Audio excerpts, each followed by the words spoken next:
Well, folks, welcome back to another glorious match on tonight's card, as we have Sub-Zero taking on Glacier. Maybe because Glacier decided to play dress up and think he was all cold, Sub-Zero decided to come and teach him a lesson for today. As we see nice chain wrestling here from both superstars.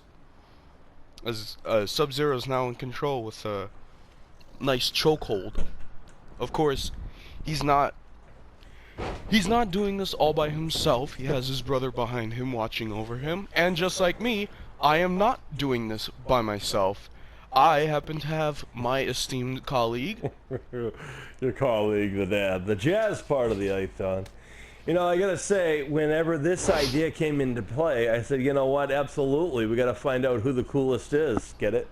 Yeah. Sub-Zero, the coolest guy of all the Mortal Kombat universe, taking on a guy basically who was kind of molded after him in WCW. Before you were born, Glacier was a character in the late 90s. I'm only 2,000 years old, okay? Yeah, I know. When Glacier first made his arrival in old school, well, not old school, but 90s WCW, they had a lot of various different promos to set up the arrival of Glacier, to build the anticipation that Glacier was coming. And when he finally debuted, a lot of people confused him with basically cosplay Sub-Zero. Was it like a Shockmaster debut, a big flop? Oh, well, I wouldn't say it was a flop. I mean, the saving grace was that Glacier wasn't.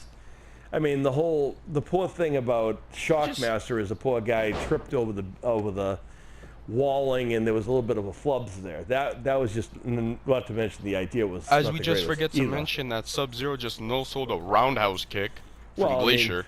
Well, let's face it.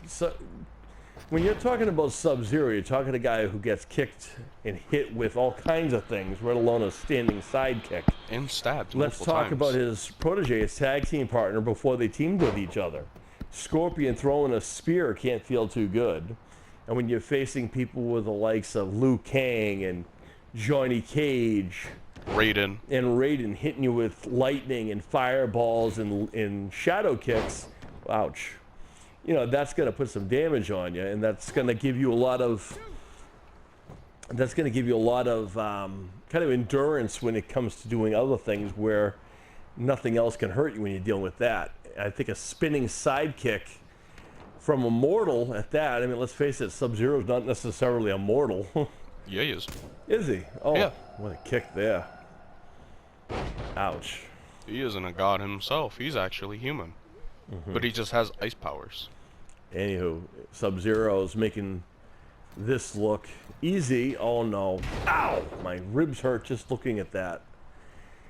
And Glacier is finding out that one half of Fire and Ice is one of the coolest in the group. Indeed. He is out cold.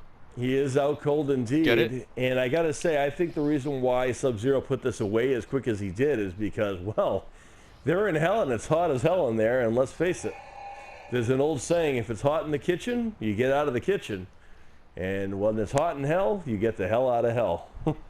Well, Sub-Zero can just keep his body temperature low due to his ice. It's kind of like part of him. So, it's... Glacier himself is supposed to be cool with the elements. And Glacier does have some martial arts skills, but when you're going to compare your martial arts skills with the likes of Sub-Zero, who's a bona fide ninja assassin, you're definitely going to run into some plays. So, Sub-Zero picking up a big win here. I'm sure his tag team partner, Scorpion, is very happy for him. To say the least. Oh, Glacier. Just waking up, I guess. I guess he was a bit sleepy after that. I guess he was a little, having a cold winter's nap, I guess. Fall nap. He kind of